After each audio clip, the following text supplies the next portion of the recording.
बिस्मिल्लाहिर्रहमानिर्रहीम। मुस्तफ़ा जान रहमत पिला को सलाम, शमए बज़्म हिदायत पिला को सलाम। इंटरनेशनल टमाटर मार्केट इस्लामाबाद में खुश आमदीद। आज है 30 सितंबर 2025। आपका दोस्त और भाई लियाकत अली हिजाज़ी आपकी खिदमत में फिर से हाजिर हूँ। टमाटर के रेट आज थोड़े से बढ़ चुके हैं। आज रात को दुनिया के 3 बड़े ममालिक के टमाटर नीलाम कैसे हुए तो उसकी प्रॉपर वीडियो हमारे पेज और चैनल दोनों पर मौजूद है। इस वक्त सुबह के 7 बजे टमाटर मार्केट की सूरत हाल क्या है तो भाई 3 मुल्कों के टमाटर 3 मुख्तलिफ रेटों के बिक रहे हैं।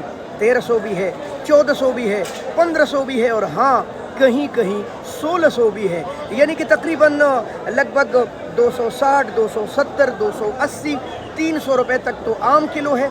लेकिन कहीं कहीं अच्छे टमाटर महंगे हैं। रात को लोगों ने महंगी ख़रीदारी की है भाई, और इसी वजह से अब भी मार्केट इसी तरह ऊपर चल रही है। अब निहायत मालूमाती वीडियो है, इसको अगर आप शेयर करें तो आपकी मोहब्बत होगी।